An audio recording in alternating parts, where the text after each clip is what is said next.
Good morning, good afternoon, good evening, wherever you happen to be in the world, and a very warm welcome to our first of the Living Room Lecture Series. Today we're going to be talking about the alchemy of longing. My hope for today is that I can introduce or review, in the case of some of you who are familiar with the Tantric tradition and probably consider yourselves NDTs. You know, this is the new kind of acronym that people are using.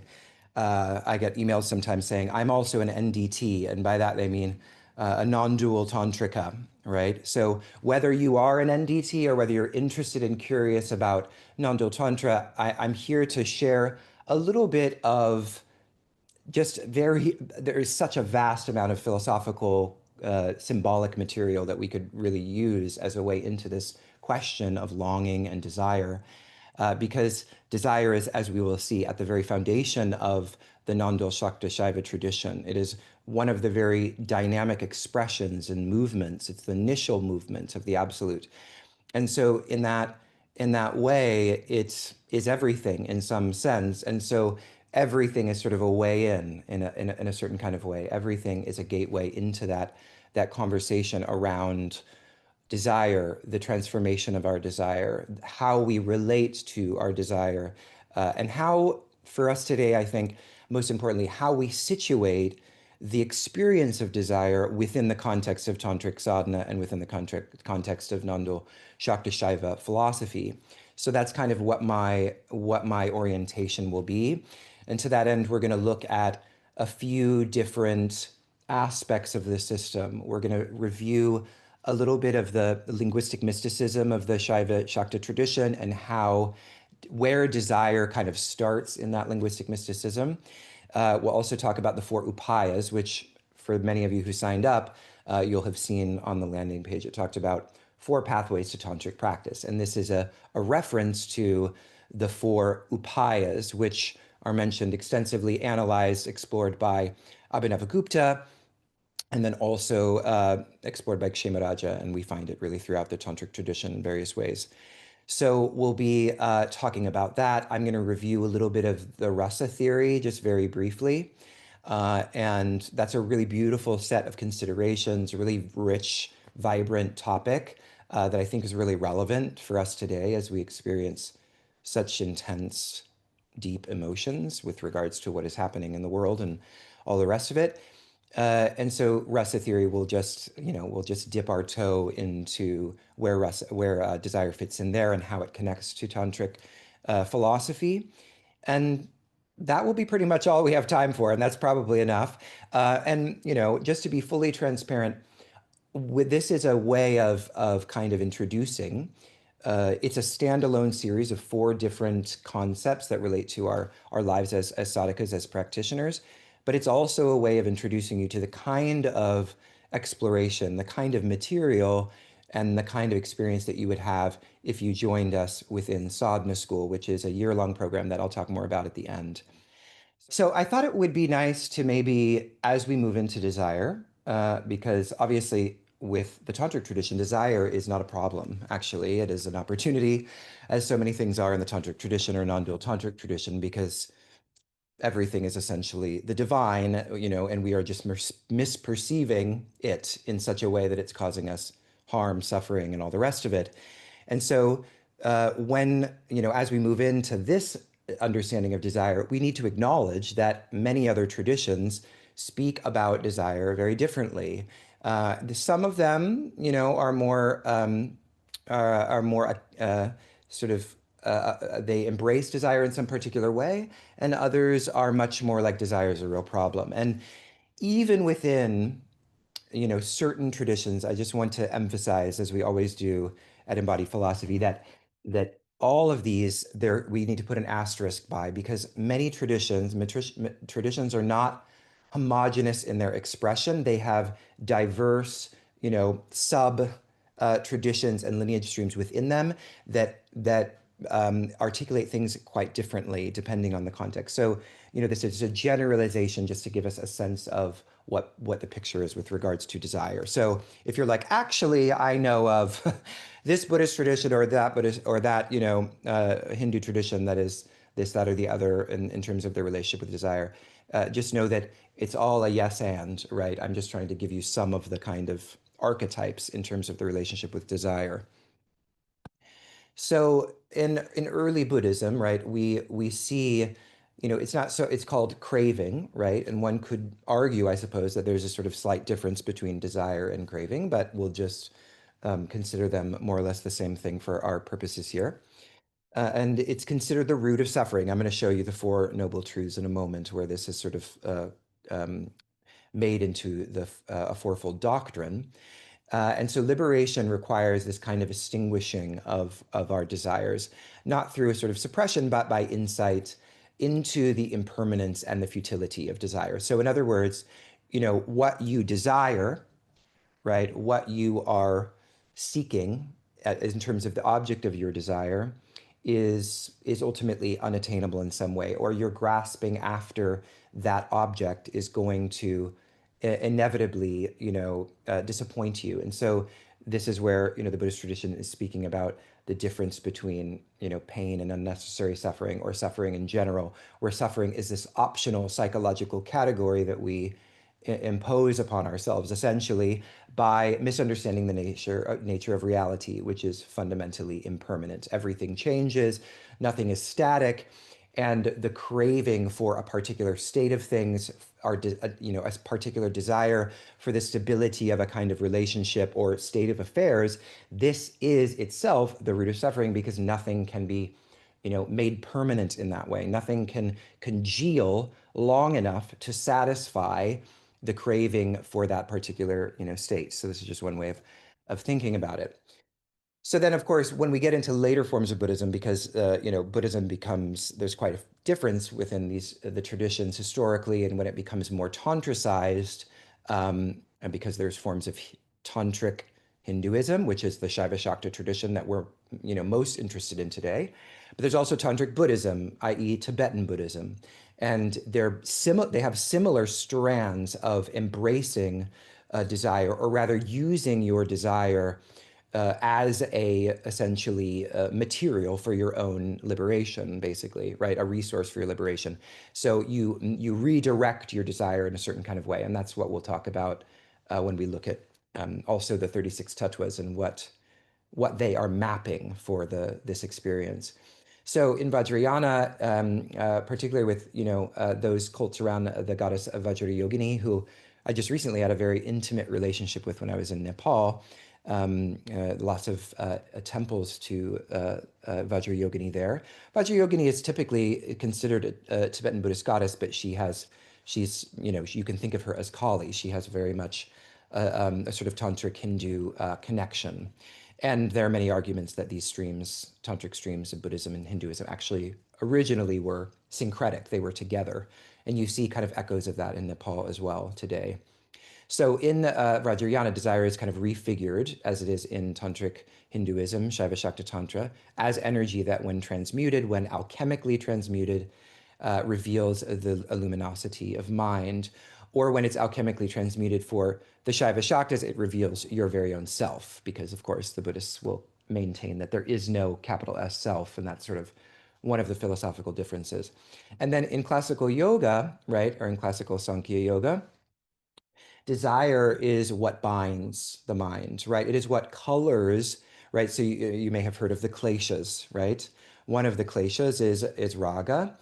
Raga also is a word that, have you heard of the ragas or the rags of Hindu classical music or Indian classical music? Obviously they have different meanings in these different contexts, but there is, because raga just means to color, and the ragas are the colors of the music. So this becomes a very interesting way of thinking about desire when we get to the tantric tradition. In fact, you could make an argument that actually the raga approach to music, Indian classical music, is actually tantric. But in any case, that's a sort of digression. So desire, raga, is what binds the mind to prakriti in classical yoga. And in classical yoga, not necessarily all, there's a kind of a campaign, or rather a pattern, I should say, in modern yoga schools to sort of poo-poo the Yoga Sutras now. Oh, it's dualism, and it's classical yoga is dualistic, and all of this. These classical yoga is also present within the tantric yoga system because it essentially takes the classical yoga and recontextualizes it, reinterprets it to fit this kind of tantric understanding. And so we have to, just remember that that it's not about negating one tradition or the other. They become sort of reappropriated by the later tradition in different ways. So, but in the classical understanding, this was a dualistic tradition. And so we could think of desire, and when desire is a problem, we could maybe make the argument that when desire is a problem, it is usually a dualistic tradition or a monastic tradition, or a tradition where liberation is conceived of as a kind of liberation from this sort of meat tube of piss and shit, and the cycles of impermanence. And we see expressions of this in the Buddhist tradition. We see it in classical yoga. We see it in certain understandings of the Advaita Vedanta, and also in certain forms of dualistic Shaivism and Vaishnavism as well, where where we are ultimately going to some state, nirvana, heaven, whatever tradition you're thinking about, you're going to some sort of dimension of sort of quiescence or oceanic stillness beyond the fluctuations and ephemeral changes of reality. But in the non-dual Shaiva Shakta tradition, we aren't leaving that. We are shifting our perception of that. So in the non-dual tantric tradition, desire becomes recontextualized, resituated. Our understanding of its functionality changes.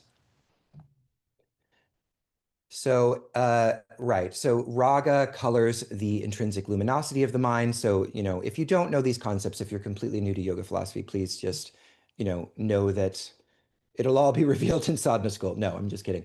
But if you are interested in this, it becomes more clear with time. And so don't worry if you don't understand everything. It's totally okay. So the luminosity of mind, which we refer to as sattva, we want to make the mind luminous so that the mind then is like a mirror that reflects back to us the purusha. And so there's this distinction between the consciousness that sees, the witness consciousness, and what is seen. And desire is something that is seen. And so we want to get away from that. We want to essentially make the mind still so that we can reside in a pure, still witnessing consciousness is essentially the idea. Gets more complicated, but let's avoid going down that rabbit hole. So Four Noble Truths, a foundational Buddhist doctrine. Many of you will be very familiar with it, but just to give you an example of how the range of understandings of desire shifts depending on the tradition. In the Buddhist system, right, life involves suffering. Sometimes it's translated as life is suffering. It's all suffering. Now, dukkha, we have to, actually, suffering is an English word, obviously. And with any translation of a Sanskrit word into English, one of the things that's very important to me as someone who, tries to work with primary texts or does work with primary text is that when we choose a word that has a lot of baggage, right, has a very kind of particular tonality or texture or resonance to it, sometimes that can be very effective at understanding what the word entails and what it means. And sometimes it can actually be misleading because, okay, I bet if I polled you right now, maybe 35-40% of you would be like, actually, no, life is beautiful. Life is not suffering. I'm not suffering right now. And there are people who are suffering in the world, but actually, this isn't a sort of truth that I can recognize. So, we can say, well, Buddhism must be wrong, or we can say perhaps the word that's being translated here is being translated in a way that is not, fully accessible to our understanding in a way that would make us sympathetic to what the tradition is saying. And so dukkha actually means something like the kind of bedrock dissatisfaction of life, right? The fact that when we achieve, so when we get into some kind of, and obviously there are exceptions. Some of you might be in like perfect loving relationships that never have, not a day goes by when you're feeling when you're feeling dissatisfied with your partner. But for most of us, There's some dissatisfaction. We get a job we think we want. Oh gosh, there's not that thing that's missing is not quite there. When I am in a new relationship, but there's something that's missing. You know, this kind of fundamental sort of like uh, existential dissatisfaction that seems to be pervasive in everything is essentially what dukkha is. And it's saying that this dukkha, which, by the way, is the kind of when we talk about an endless kind of resource for capitalism to perpetuate itself, it is dukkha. It's that fundamental dissatisfaction because capitalism, consumerism, it capitalizes, right, quite literally on your fundamental dissatisfaction. And the fact that you can always be convinced to buy that next thing, you can always be convinced to try to fill that hole inside yourself, right? So the Buddhist tradition says, no, nothing that you purchase, no object of consciousness can ever fulfill you, can never fill that void within. And so what you need to understand is actually the fundamental impermanence of everything. And that will be, the beginning of your road to nirvana, essentially. So from the Western tradition, we see some different views as well. So in Christian mysticism, not necessarily in institutionalized forms of Christianity, but in forms of Christian mysticism, which, when you look at Christian mysticism and Vaishnavism together, here's where you can get a more comparative, sympathetic view of world religions that doesn't, require you to, you know, hate the West and love the East or do any kind of one of these, typical gestures that we like to do when we're dissatisfied with our home religion. But Christian mysticism has this kind of essential character, right, of transforming your desires, understanding that your desires for worldly things is not going to fulfill you, and the only way you can, essentially liberate yourself is to turn that desire for God, to redirect it toward God. And this is precisely the view of the Vaishnava Bhakti tradition, right? The Krishna Bhakti tradition. And also, I mean, there are also bhakti traditions in really every Indian tradition, and it's a sort of pervasive. It isn't just Krishna bhakti. We think of bhakti as Krishna bhakti because of the popularity of Vaishnavism and, the kind of Hare Krishnas and all of this. But actually, bhakti is just sort of a disposition, and you can be a Christian bhakti, you can be a Shaiva bhakti, you can be a Krishna bhakti, you can be you know, all the rest of it. You can be an Islamic bhakti. And there were. I mean, that's the Sufi saints, basically. Neoplatonism, desire is a ladder. And so Neoplatonism is actually quite similar to what we're going to look at in a moment with regards to non-dual tantra.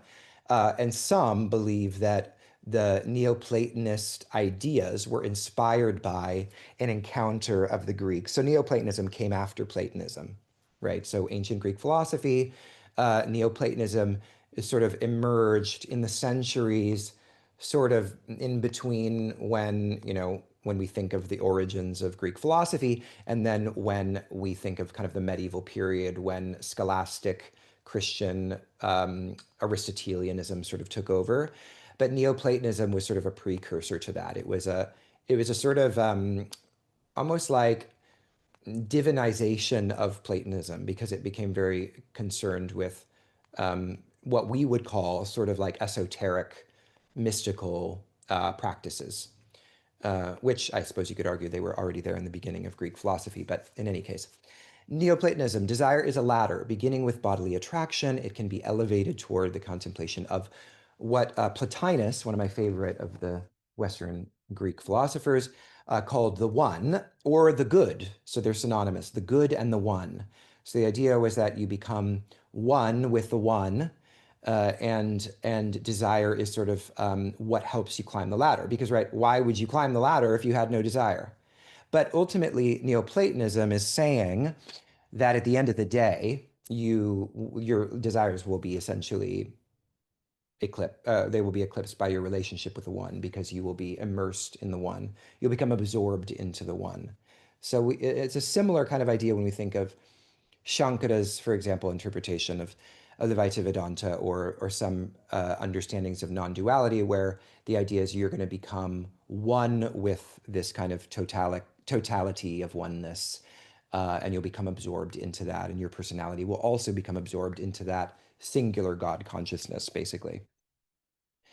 Sufism is a yearning, right? A longing, right? That is talking about a longing that is a sacred fire that draws the soul back toward its beloved, right? And this is all of these really, well, not all, excuse me, not all of these, but all of the bhakti traditions. This is, you could call this a bhakti tradition, are, traditions of lover and beloved, where the lover is using their desire, recognizing that the longing for God is the most important sort of relationship, or the longing for the divine is the most important relationship.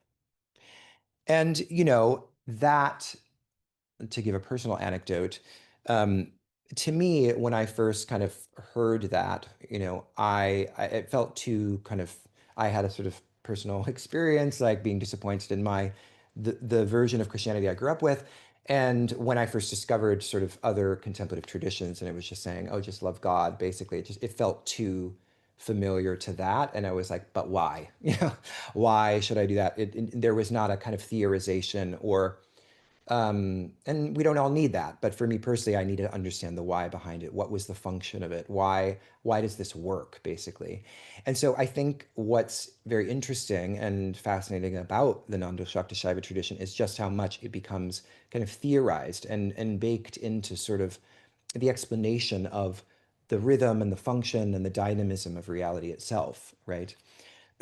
So before we get into that, I just thought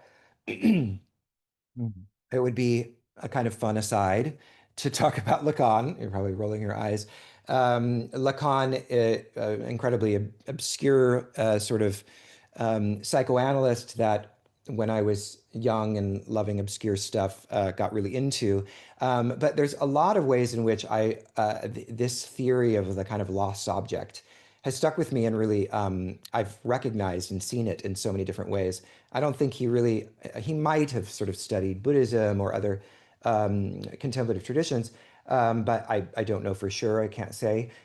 But certainly there's so much about his theory, which basically is almost analogous, completely analogous to the Buddhist idea, and also to in a certain way to the Shaiva Shakta idea, but they kind of go to different conclusions. So the objet petit a, which is sort of a fundamental concept in his system. I don't know if we call it a philosophy because it's pretty unsystematic, although there's lots of ideas. It's the name he gives to the object cause of all of our desires. So it's about what we're talking about, right? The object cause of the desire, he points out, though, is actually not the object, but the elusive remainder of the gap which fuels desire itself. So this is very Buddhist, right? So there's a gap, there is a lack, a fundamental lack within us, and so we are trying to search after this lost object because of this lack that we experience. And it arises, he says, from the infant's early experience of separation from the mother, which of course he derives from a Freudian interpretation. And it leaves this sense of loss or this lack that can never be fully resolved. And then in adulthood, we project this lack onto various objects, believing they hold the key to our fulfillment. And once attained, however, the object never fully satisfies us because what we long for is not the objects itself, but the lack. So this is very Buddhist.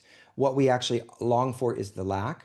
We actually we delude ourselves into thinking we're actually looking for that object and actually want that object. But if the object was the thing that we wanted, why is it that we continue to seek the object afterwards? So we actually are seeking the lack, which is a very interesting thing. I know it's sort of a brain twister, but you know, like a Zen koan, something to, contemplate and explore. So the lost object, the objet petit a, is the unattainable surplus that keeps desire alive, a placeholder for what is missing in us, an excess that cannot be symbolized or integrated into language, and thus continuously derives our search for fulfillment. So, right, we never stop searching. I mean, this is sort of right the paradox. Sometimes when we say seeker, when I address people in the EP community as dear seekers, we'll get an email that says, "What about the finders? What about those who found?"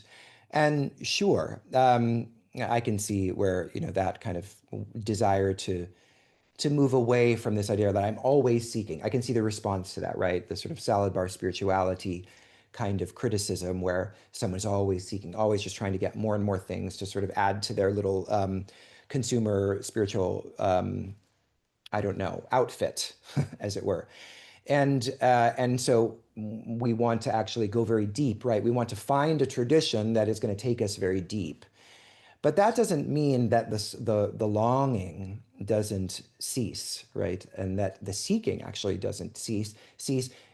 So we want to make a distinction, I think, between that kind of superficial seeking of just seeking a new thing to satisfy our craving for novelty, which is another way in which we animate this logic of limited desire, and then the way in which we turn that desire toward a particular tradition, not because it's right or because, you know, some guru told us to or this, that, or the other, but because it moves our hearts, right? Because we are heart attracted to a particular tradition. And when traditions have systems in place to kind of progressively move that desire through a sequence toward some experience of spaciousness or expansiveness or awakening, we could say, that is really, you know, where we want to place the longing, and that is kind of in some ways what the tantric cosmology is illustrating. So let's get to that.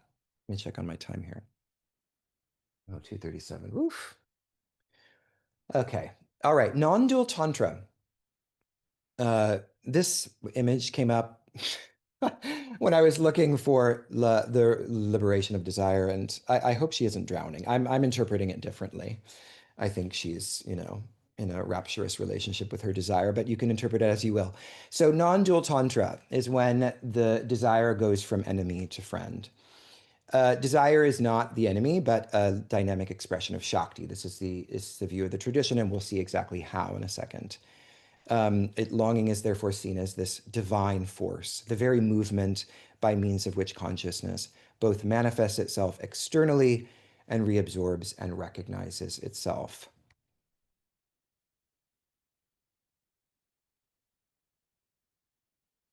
And then I thought it would be beautiful to mention Rumi, who I'm sure you all are familiar with, but if you're not and you love the idea of love drunk, you know, saints, mystics who are really into turning their desires towards the divine, you know, check out Rumi and all of the mystics from really any tradition.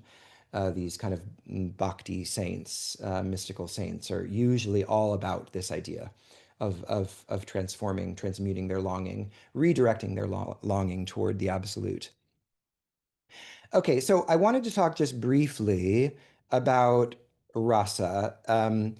And let me just say that this is probably going to be very unsatisfying, incomplete review. So I'll just mention that there was a rasa theory sadhana. We did 8 weeks on this, and it was beautiful. We'll probably do more sometime in the future because it's such a rich topic, and it really brings, I think, what can feel quite esoteric in terms of the tantric tradition into kind of our lived experience and our emotional experience, our psychological, affective, you know, experience, and then having and seeing how that ties very interestingly to this kind of theatrical metaphor, or I mean, it literally was originally a poetics, a dramaturgy of the arts, but it has this whole way in which we can understand it contemplatively. It's really a theory of meditation, in my view. If we think of our own meditation screen as a kind of theater, and then explains and points out the way in which we relate to different emotions that arise in meditation. And instead of being like, oh, desire, craving, anger, frustration, get it out, because I got to get back to peace over here, right? You know, that this is what we do. We try to push things away, or, you know, not all of you, not all 200 of you, 150 of you. But, you know, this is something that is very popular in many contemporary spiritual traditions. Like, you know, you see it when people tell you, oh, that's not very yogic of you to say that. Like, you can't have the full range of your human emotional experience and have that be a part of your spirituality. You've got to compartmentalize it over here. These are bad emotions, and you got to put it over here. These are good emotions. This is not the view of the rasa tradition, which is a tantric tradition, even though some people will kind of describe it differently. But it was fully kind of in its most interesting form, explored by Abhinavagupta, who is, of course, a very famous non-dual Shaktashaiva tantric philosopher, thinker, polymath, mystic. And he theorizes these 8, or we could say 9 rasas. And the first one is Shringara, which is based on, so on the left you see the rasas, and on the right you see this, what are called the sthayi bhavas, the stable emotions. The sthayi bhavas, Sthayai with a line over it, Bha with a line over it, Bva, in case you want to write that down. And each of the stable emotions, so let's say, let's interpret rati here, not just as sexual desire, because that kind of limits it too much, as desire for limited things in the world. Okay, so the limited desire. At the foundation of your limited desire is just desire itself, which is the erotic rasa.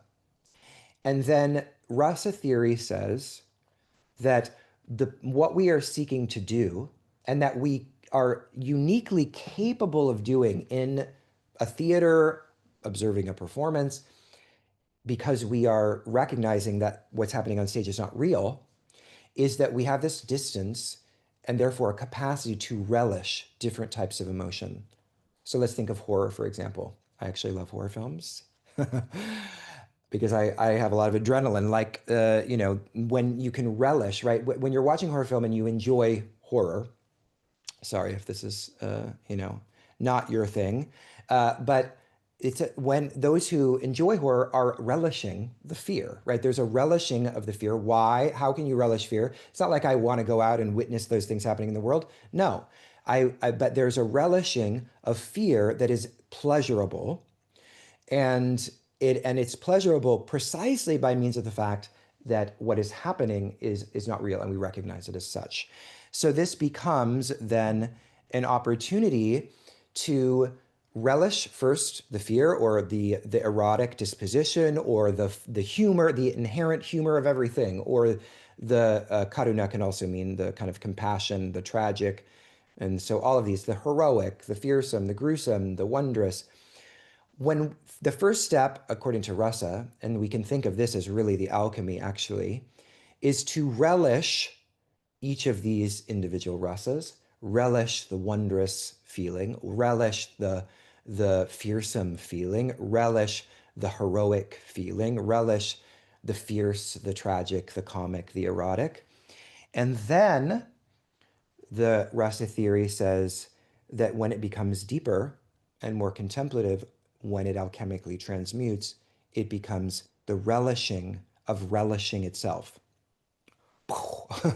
I mean, this is sort of like, what does it mean? But it is pointing to, I'll try to make it as simple as I can, but again, these are big ideas, and we spend the whole year exploring them, starting in October. But just as a sort of brief overview, right? This dynamic, a relationship with our own inner dynamism, right? The relishing that is always already happening, and we don't even realize it, because we mistake that relishing of the relishing that's already happening within us, the fact that we enjoy the dynamism of our emotional texture and transformation, and that we can actually rest in that kind of meta relishing.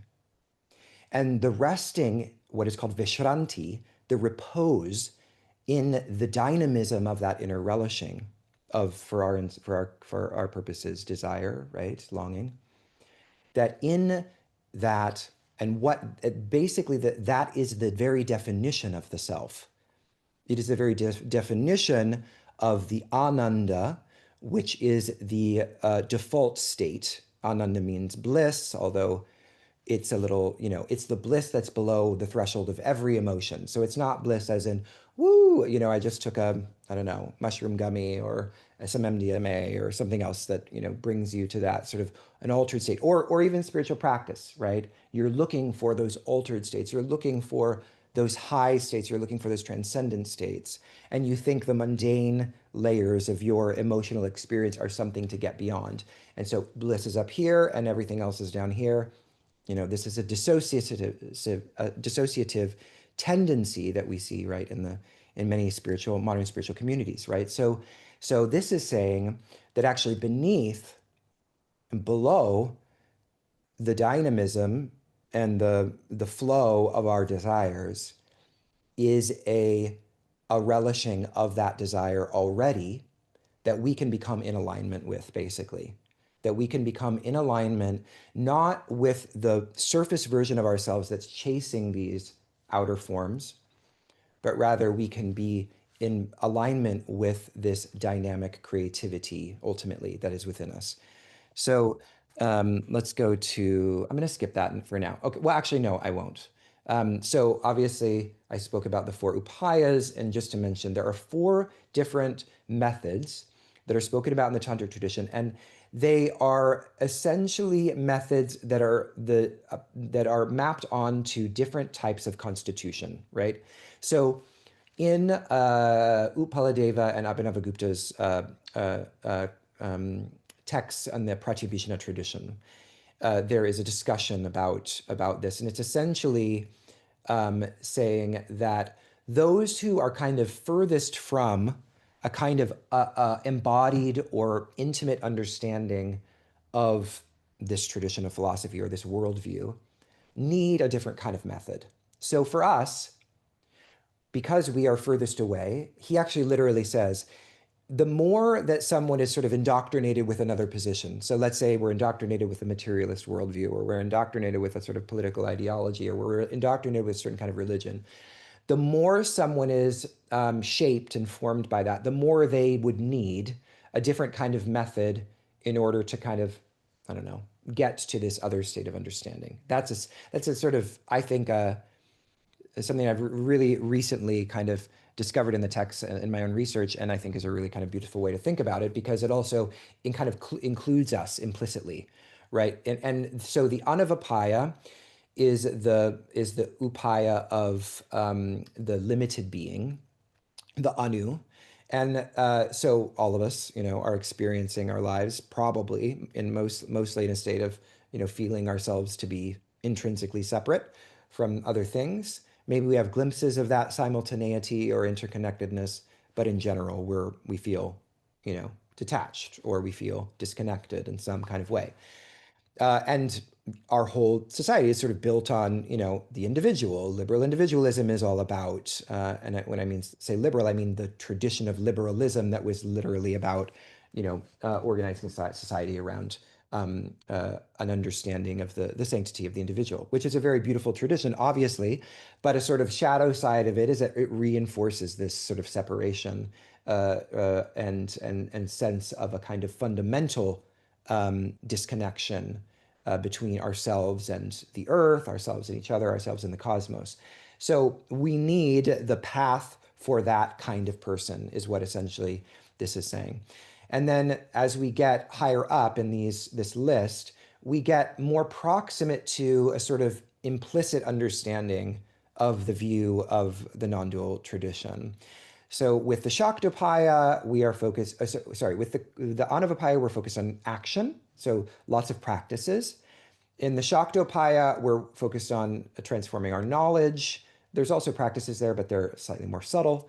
Shambhavopaya is connected to essentially it is most associated with the Shakti of desire, and we'll see why that is in a second. And then Anupaya is called the non-method method. So Shambhu, the method of Shiva, Shakta Upaya, the method of Shakti, Anu Upaya, the Upaya, the method of the limited being. And then Anupaya is the non-method method, meaning you heard some words from some guru, you went to one random thing, and poof, you like suddenly were fully simultaneous with the absolute, and you had a like radical mystical experience, and you were, and not only that, which some of you have probably had spiritual experiences before, but not only that, but you are sustainably there. That's essentially the idea. So you require no method, right? Because all it took was sort of one single download, and your whole kind of architecture shifted because it was already in alignment with that, and it just needed sort of a little drop of grace, basically. Okay. Let me see what the time is now. uh, I'm going to skip a couple things, and we can come to it actually on Thursday because these things will still be relevant. The linguistic mysticism is quite, perhaps understandably quite esoteric, and it gets into kind of the Sanskrit language and how the Sanskrit language is structured, and then how the Tantric tradition interprets literally the letters as being ones that represent different stages of consciousness. And so it would be kind of a whole course, and perhaps it's a bit much for just our hour together. So we'll skip that today, but just to sort of plant the seed that that's there. So I do want to say just a couple things about getting a sense of the 36 Savas, or at least just being introduced to it, is good because it's a map of all of the things I've been talking about. So I can't go through all of this. It's a lot of information. You'll get the slides, don't worry. Um, but I just want to point two things, well, four things out to you. Two things that you can see on this, and then two ways of reading this. Okay. So this is basically a map. You could think of it like the periodic table of elements of consciousness, from subtle to gross. So from the top, from zero, the heart, Shiva Shakti in perfect fusion, we go all the way down to the 36 tattva, which, as you can see, is earth, the earth tattva. And so from 0 to 36 is called the path or the direction of manifestation. And this manifestation is not in terms of like a linear causality. It's actually happening right now. With every pulsation of every moment, this kind of manifestation and what I'll say in a second, reabsorption, is happening constantly. And this is also referred to as the opening and the closing of the eyes of Shiva. So every time Shiva opens his eyes, everything is manifest. Every time he closes his eyes, it is reabsorbed. It's also reflected in the iconography of the goddess Kali as Kala Sankarshini. Kala Sankarshini means the devourer of time, the devourer of time. So time is manifesting and being reabsorbed constantly in every pulsation of every moment. And then that is also happening at the level of the day. You can think of it as, my day starts, begins, and then I get reabsorbed into sleep, right? And then a life will be born, and then it will live, some years, and then we will die. And then nations will rise and fall. I mean, it is reflected at every level of life. And this is Kala Sankarshini, really. Or also you could think of the Brahma, Vishnu, Shiva, or even the 5 acts of Shiva as reflecting this. If you're not familiar with that, don't worry about it. So in any case, so from the 0 to the 36 is manifestation. From 36 to 0 is reabsorption, right? Is the path of reabsorption. And when we are doing our sadhana, we are seeking a sort of reabsorption, not to leave the world behind, so that when we return to the world, we actually bring with us a greater understanding born of a relationship with that subtlety within us. So when we are existing at the surface of life, and when we haven't even recognized the possibility of that experience and sought out that experience and started meditating and all of this, that, or the other, started a sort of deep process of sadhana, we may have heard that such things are possible, but we haven't had the sort of experiential corollary of these kinds of layers of subtlety that the tradition speaks about. But experiencing those layers of subtlety has a reverberating effect on how we then show up in our lives, in the world, what we're able to handle, what we're able to cope with, the spaciousness within which we can handle a situation. I mean, it has all of these kinds of reflex that we could call just a flexibility of mind and heart.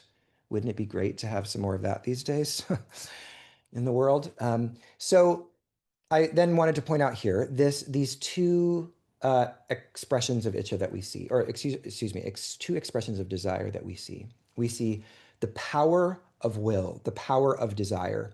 So as reality comes into manifestation, according to the tradition, it is coming into, first there is the light of consciousness. Then there is the reflective awareness, which is called Vimarsha. So Shiva and Shakti, and then before that, Shiva and Shakti are in perfect fusion. It's important to not get caught up in the gendered categories of these because obviously we're talking about things very beyond anything dualistically expressed in the world, right? We're talking about non-dual. We're talking about something that's prior to any dualistic expression, and therefore it's outside time in some sense. But this is how the tradition is kind of uh, um, uh, looking at it or depicting it, giving us a picture of it as a way to encourage us toward it, really, at the end of the day. It's really a pragmatic device, although I think it's also a true one in the sense that we see kind of the truth of this, the spirit of it when we, just think about life and how it shows up. So the power of will or desire is the first movement of the absolute. It's the first stir of agitation from perfect oceanic stillness into activity. It is the motor, the movement of reality itself is desire, is will, is icha, the icha shakti. And our desire is a limited or contracted, what's called sankocha, expression of that unlimited desire.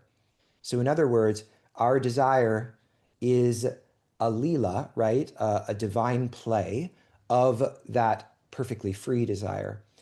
And and so, in that sense, there's nothing wrong. There's actually nothing wrong with any of our desires because the Shakti, according to this tradition, has willed herself into manifestation as you and your desires. And so, but she also then is the source of the descent of the Shakti, Shakti Pata, which happens, sometimes through the words of a teacher, sometimes through just something that happens in your life, a dark night of the soul, a conversation with a friend, a random, interaction on the street. I mean, grace is completely free and therefore it is an expression of reality's freedom according to the tradition, and therefore can show up in whatever way it wants. And when the idea of the tradition is that when Shakti descends in that way, when that there is a turning or there's a recognition of something else, and that recognition of something else is that turning toward this sort of, it's not upward, it's inward. I don't like to think of these things as up and down because it encourages a kind of hierarchical thinking that I don't think is necessarily helpful. But for the purposes of limited two-dimensional expressions, it's up in the case of this. So we're going upward toward that subtler state within ourselves. And before we even have an inkling that such a thing is possible, we are fully outwardly directed. We're fully externally manifesting ourselves, and we're reaching after all these limited, or we're chasing these limited cravings and desires and hoping, that, well, I know that, like, money doesn't buy everything, but maybe next time it will, this thing that we sort of, give ourselves, we convince ourselves in various ways to believe, even as we continue to see the mounting evidence that it doesn't work. Okay. Oh, okay. So that's okay. So then I don't want to forget about the second part, raga, which, remember when we were talking about in the Yoga Sutras, how raga is one of the kleshas, the afflictions. Here, it is Maya is, so we see Maya as the sixth. So when things become manifest, everything that we experience is an expression of Maya. But in the Shaiva Shakta Tantric tradition, Maya is actually the power of creativity, the power of manifestation. She is an expression of Shakti. She's divine. So remember how, perhaps you are familiar with some interpretations of the Advaita Vedanta, right? This is all Maya. It's all illusion, baby. So, leave it all behind. Like, it's not real. Nothing's real. And you need to, like, go towards, the nothingness, basically. And this is absolutely not the perspective of the tradition. Actually, in this tradition, everything is real.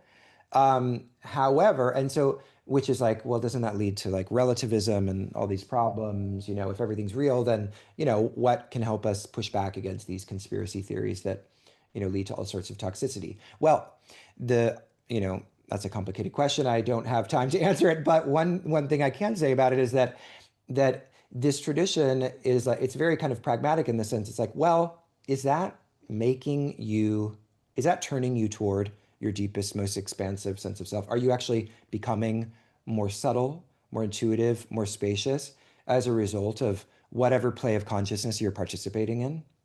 If the answer is no, then you're moving in this sort of diluted direction of contraction. So you're actually moving in that downward sort of direction in various ways towards manifestation that may be, yes, it is a expression of the Shakti, as everything is. It was Shakti's, the free play of her desire, that even that kind of ignorance showed up in the world. And yet, there is this kind of safeguard of recognizing that we are ultimately meant to recognize the truth about ourselves, which is that we are all interconnected. And so, insofar as some tradition or perspective is creating a bunch of dividing lines and creating a system of othering and us versus them and enemies and all of the rest of it, then this is still a form of contraction. And if we follow that descent of the Shakti, we are kind of invited to turn our desires away from that, basically, recognizing that this isn't going to fulfill us. This is another, longing for an unstable object of desire. And the only stable object of desire is actually desiring itself, is the very foundational creativity of longing that is at the foundation of everything, that is essentially the source of all manifestation, all expression, all creativity. And so to get into alignment with that intrinsic spirit of longing is essentially to get in touch and in alignment with the fundamental activity of your very own self, is the perspective of the tradition. So, wow, okay, 302. I did it. And I want to talk now briefly, but there's a lot of us, so we will not have enough time for everybody's questions. I apologize. So if you do have questions, you can reach out to sadhana at embodiedphilosophy.com. Let me write that down.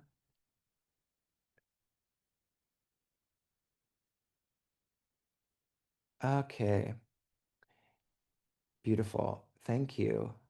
Um, Irene, are you there? I am. Work. Okay, great. Were there any, if there were a few questions, or if there are a few questions, and people would like to throw them into the chat, please feel free.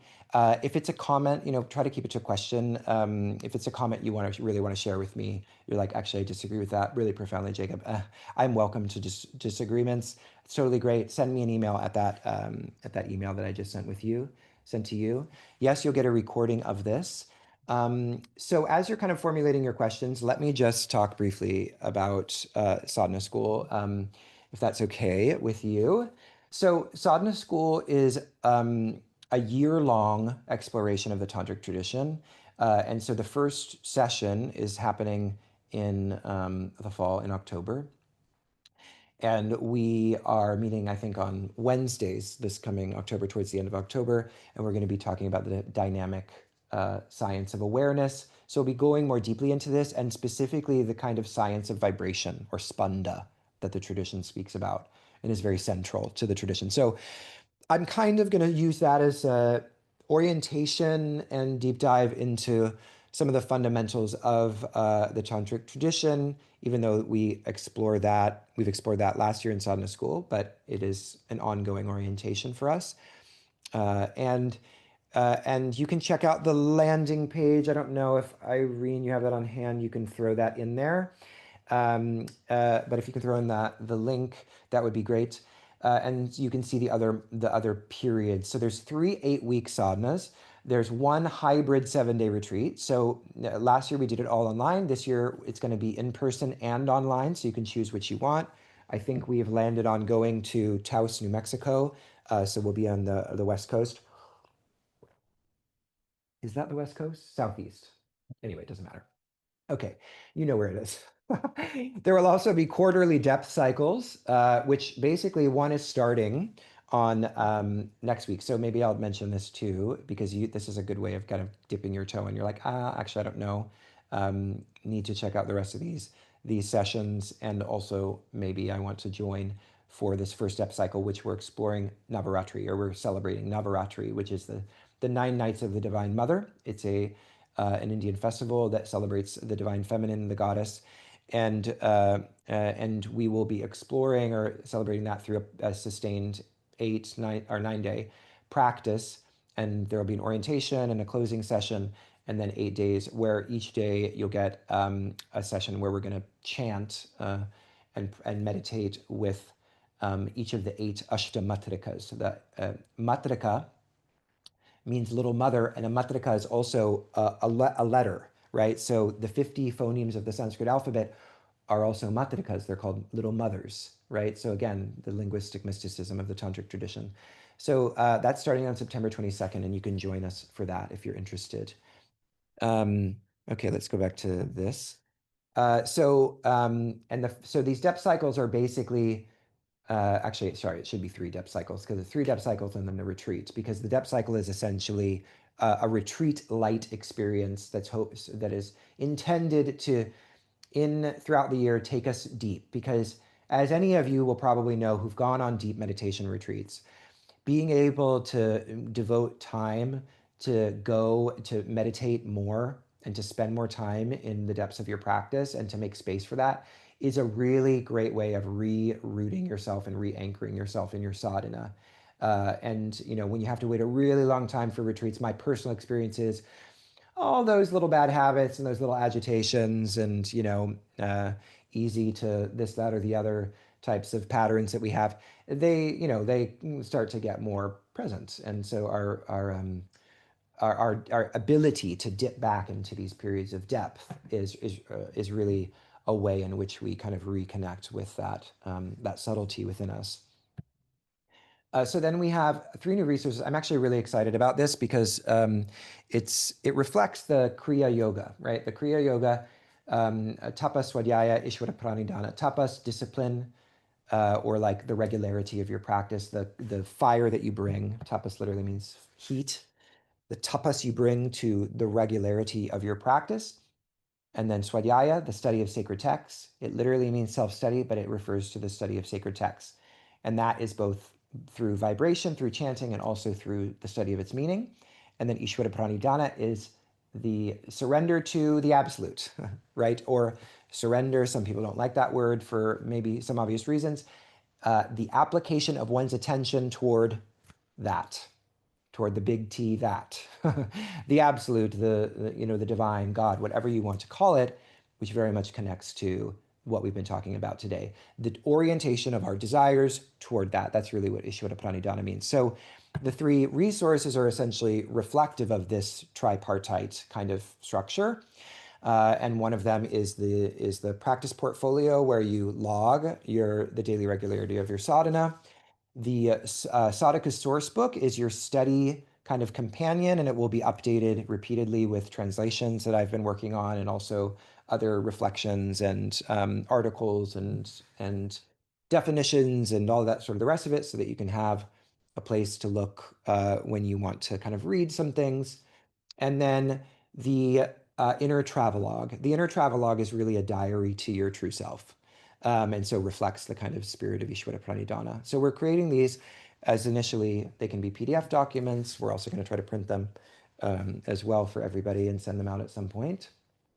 Another thing to do on the to-do list. So that will be a part of it. So then we have these regular kind of, or not pseudo-regular integration events. Oh, sorry, I put depth cycles again. And monthly workshop. So when we don't have a depth cycle that quarter, we'll have a monthly workshop. And these are usually on some kind of practical how-to. And then in the sessions of sadhana school, I should just mention, we do a lot of practice. So today, obviously, a lot of didactic content. We're trying to wrap it up quickly. I'm giving you this, information. But in sadhana school, we spend at least 30 minutes, or if not more, in practice. We have an hour to 90 minutes of lecture, of talking things a little bit like today, and then 30 to 45 minutes of Q&A. And you really can unmute. This is a place, it's a little unruly to have every unmute today, but in sadhana school, you can really unmute and we can talk to each other. And it's really, really beautiful to connect like this. And I think that's something that we've wanted to kind of encourage more of, is this small group kind of dynamic, or kula, where well, as we are a kula as a whole. A kula is a community bonded by the shared commitment to study and practice. That's really what a kula is, not just a community. It is a community with a very specific kind of intention. At least that's how we understand it in sadhana school. And then the smallest group study pods is kind of answering this desire or need or want from our students that was expressed throughout last year, to give students more opportunities to connect with each other and to be able to do it in small groups, and to have little study pod, group friendships that you can meet as much as you like and study together and reflect. And so it can feel more and more, or we can give you more and more opportunities to feel like a community, because not all of you will be able to come live. Not everybody can come live to sadhana school, and that's fine, because a lot of people, probably more than half people, watch the recordings. But then if you're in the study pod, you can actually make sure that it's something that works for your schedule. And then also in Slack, which is where we meet as a community, to in the in between, you can obviously ask your questions there and be present there and interact with students there if you can't go to the live calls, because obviously we all live in different time zones. And then, of course, the online community, or Slack. Irene, did any questions come up? Yes, we have a couple. I'm going to start with the ones that are directly related to sadhana school. Mona asks, how beginner friendly is sadhana school? That's a great question. What a great question. Yes.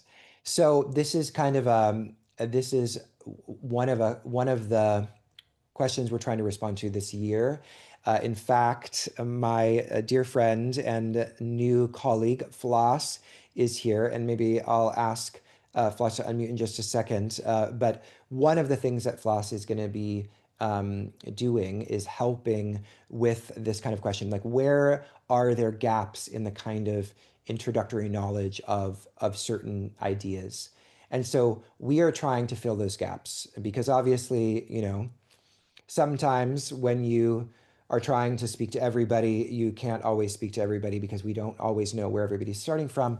But that's something that we'll learn about at the beginning of the year. So insofar as, we meet in the orientation, and every one of you will meet, well, I mean, if you can't make it, you won't meet, but meet there, but everyone will be given an opportunity to unmute and to describe what their experience is like. And there are people from all, you know, stages of their knowledge. There are people who are just being exposed to it the first time. There are people who have known about this for years and are just looking for a refresh, or because, one of the things that happens when you study this material is that you recognize yourself coming back to it again and again, because every time you come back to it, it's sort of different. There's a different quality, right? Because the layers of subtlety or grossness cause things, affect the way that things appear, and the way that things feel, and the way that things are understood. So there's a lot of conceptual material. I am a PhD student, so I am a little perhaps overly intellectual sometimes, but I really care about filling the gaps in the understanding. And so when there is a lack of understanding, what the heck am I talking about? I need something, I need an introductory article that will help me grasp that topic. We can absolutely make that available. And I'm hoping that the space will feel safe enough that you can, be like Jacob or Floss. I need some, I need some, I need some help. Floss, did you want to talk about that too? Because I know that you were kind of planning, we were talking about some point having some sort of integration sessions, also study sessions with you. And I think it'd be great to meet you now. So, Floss, are you there? Okay, can you hear me? I can hear you. Okay. Hello, everyone, and thank you, Jacob, for a wonderful talk. I think we all found it really interesting. So my name's Floss. I'm a yoga teacher and also yoga philosophy facilitator. And I'm really excited to be part of Sadhana School this year. So one part of my role will, as Jacob said, be helping bridge gaps if they come up. And for those of you who don't know, embodied philosophy has such a huge amount of resources and courses. And part of the role will be helping you access some of these if you need them to fill your gaps. So, for example, we were talking before that Patanjali's Yoga Sutra is obviously a very popular topic for yoga teachers and practitioners. And that was the focus of last year's school, I believe. And if there are students who want to access that or who want to bridge that knowledge, then they will be able to do that. Another thing that we are going to focus on is smaller learning pods, as Jacob kind of mentioned, to help build that community focus and also to go a bit deeper into the learning as well. Yeah, and I just want to add that this is such an amazing opportunity as someone myself who studied academically yoga to be in this kind of environment where we can access all these resources with Jacob as an amazing teacher and facilitator who's doing the research at the moment as well, and being community together online. So I think that's such an amazing opportunity to deepen not only our intellectual learning, but our spiritual practice as seekers as well. Thank you, Floss. It's so nice to see you. Great to see you too. I'm excited. I'm really excited. It's going to be such an interesting, fun year. Irene, was there anything else? There was one that I'd like to add. There were a few. I would encourage Nature Moves, Yulia, Nikki, and Celia. Please, Jacob is happy to answer your questions. Please use that sadhana at embodiedphilosophy.com email link and direct your questions there. But for now, just because, Floss, you're mentioning yoga philosophy and studying yoga intellectually, there was a question from Madalena that I think comes up a lot in sadhana school. And the question is, isn't so much study interfering with the freshness of experience? Oh my gosh. This is a good one. This question would take, I suppose, a lot. It's a lot of unpacking. I feel like if I start going, I'll be talking for another half hour. But I'll try to keep it succinct. Experience is as expansive as the knowledge systems that structure it, right? Our experience is not, the immediacy of our experience does not necessarily have access to the depths of what is possible as experience, right? And so what we can experience is often contingent to the structures of knowledge that have been socialized into us, that we have been indoctrinated into, and that we have come to believe in, right? And this is very much kind of the tantric view that in order for us to actually, first of all, know that there are kind of states of experience that are other than perhaps just, this I don't want to like sound like I'm poo-pooing the somatics world, but the somatic sort of experience of whatever it is that I'm immediately experiencing, this is just the beginning, according to the tantric view. Like that sort of, the modern somatics world that's really about, body mind centering and all of this stuff. Like it is a kind of tantric light idea. And yet, the tantric view goes slightly deeper than that and says that not only do we want to have a capacity for that sort of immediacy of knowing what's happening in our kind of somatic architecture, but that the concepts that there's always a corollary experience to the concepts that we have, and the knowledge that we have also shapes the experiences that are possible. I'm sort of saying the same thing over and over again. Kind of conversely, right? When in the Yoga Sutras, when we're talking about Yogaschita Vritti Nirodha, like the Yoga Sutras isn't just saying that we have to remove all samskaras, it's also saying that we have to implant Nirodha samskaras, So samskaras, right, imprints of experience. So all the knowledge that what I was just talking about in terms of how knowledge shapes experience, we could say is the result of our samskaras. Our samskaras are latent imprints in the body mind, in the unconscious, that then animate the kind of, phenomenal character of our mind's experience. Even our somatic experience would also be an expression of our samskaras. So our samskaras are psychophysical, right? They're psychophysical. They are a congealing, a contracted expression of our experience. Now, if we never take any other knowledge seriously or study seriously, then we will only ever, the depth of our experience will only ever be as expressive as the knowledge that situates our understanding of what experience is and what experiences are possible. And so the Tantric tradition, we must refine knowledge. We must understand, for example, this sort of samskara about how knowledge is a problem for experience, which is a kind of, there's a sort of anti-intellectualism in it, to be perfectly frank, and not saying that you hold that, but that's sort of where it ultimately goes, right? This sort of distrust of knowledge and of the mind's activity, and thinking that experience is other than the mind. But the mind is a tool to deepen and expand and it isn't absent from, it isn't non-separate from our experience, right? The subtlety of our mind. So we want to cultivate nirodha samskaras, or what in the Tantra Loka Abhinavagupta refers to as shuddha vikalpas.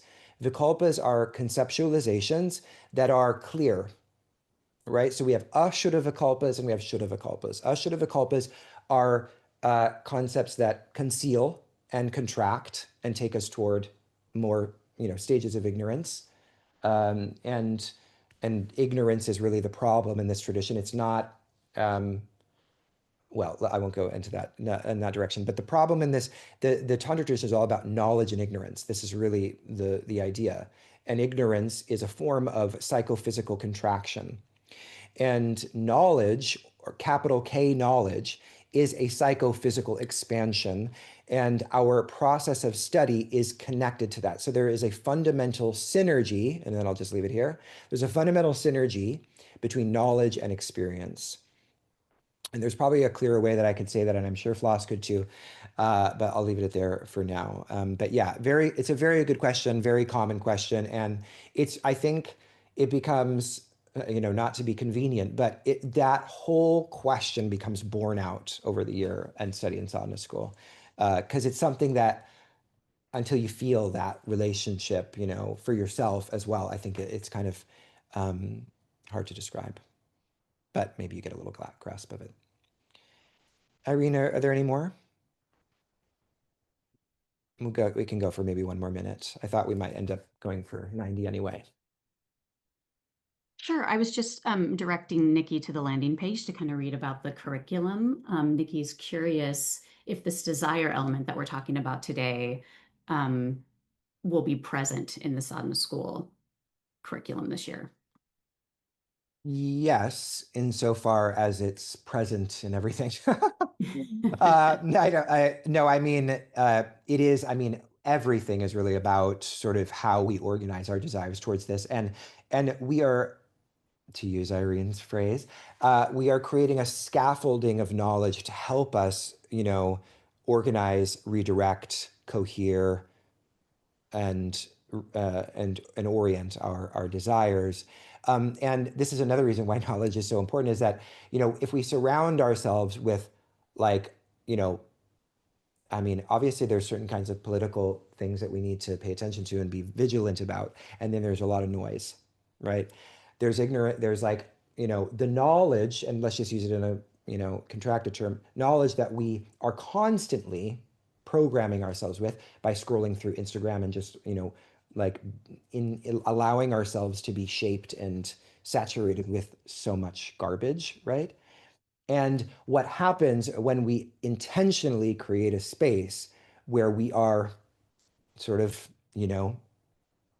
imprinting a different kind of knowledge of ourselves, a knowledge that's actually going to make us feel more subtle. And it's not, again, this kind of like culty leave the world behind and then cancel all relationships with friends and family who are talking about politics. No, it's actually that when you have that annoying person who wants to always talk about that and you just get really, pissed off inside, like the results of your sadhana and the results of studying this knowledge, the results of practicing in this way actually allows you to show up in those moments with those family members who are frustrating for XYZ reasons, to be able to like not be so thrown from your center. I mean, that's really, if I could say, well, there's one, you know, result that I think is if we really, commit and put our efforts and desires into this, that is like that's the result that I find the most beautiful, is just how much it creates a sort of inner resilience and spaciousness so that you can show up in these situations with more care, with more compassion, with more understanding. You don't get so easily agitated by someone who disagrees with you. You actually can like find that ledge of freedom within yourself that you have cultivated so that you can respond rather than react to a situation. So it is a process that has a huge sort of corresponding effect in your daily lives. If you really put your desires into it in that way. That didn't really answer the question, but there will be more we can explore later. Shall we leave it there, or is there one or more pressing one, Irene? I think that's a good place to pause until next time. Oh, okay. Let me say one last thing. I've put a link in the chat. This is just snapshot from the landing page. You can get on a 20-minute discovery call about sadhana school with me and with Floss, who's going to be also helping. And you can talk to me about and Floss about what your hesitations are, what your needs might be. It's a big commitment. It's a year of deep study and practice. And to answer a question that maybe you're having but haven't asked, but someone recently asked, it is also adaptable to your time commitment. You can spend as much time in it as you want. You can just watch the recordings. You don't have to use the study materials. Or like, I don't want to fill out a practice report. You don't have to, there's not a grade at the end of it for your, participation. Obviously, the more you put into it, the more you will experience from it, but it is adaptable to your life circumstance. It is meant to be adaptable for householder life. We're not asking you to become mountain yogis or something. So again, that discovery call link, I think we just dropped it in there. And I set up slots for this Thursday, Friday, and next week. There is a small cost associated with it, and that's only because historically there's been a lot of folks who have not shown up, right? So we just are trying to have a little bit of a kind of honor incentive, right, of the time. But if you do end up enrolling, that $25 will go towards your tuition. And if you do miss it, like someone did the other day, totally fine.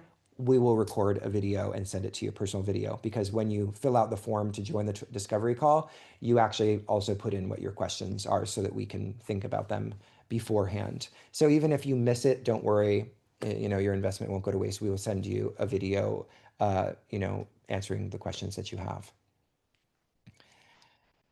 Thank you so much to Irene. Thank you to Floss. And I'll see you on Thursday, right? I'll see you on Thursday. We're going to talk about living from the subtle body in a disembodied world.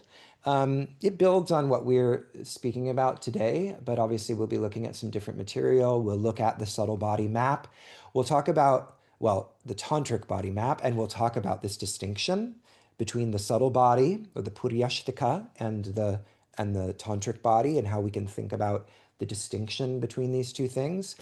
And then, as we've already begun to kind of touch on, why this can actually be an asset or a transformative, even a kind of political, in a larger sense, position and a kind of agency, contemplative agency, let's say, in a world that is increasingly contracted and is contracting into itself with all of this divisiveness and horror that we're seeing. So Hopefully that will be interesting, and I'm really looking forward to seeing you guys on Thursday. If you have any questions between now and then, sadhana@embodiedphilosophy.com is where you can send those questions, and I'll try to answer as quickly as possible. So until next time, is very good to see you all, or some of you, and thank you for coming back, those of you who are already in sadhana school, and I'm looking forward to seeing you on Thursday. Bye-bye.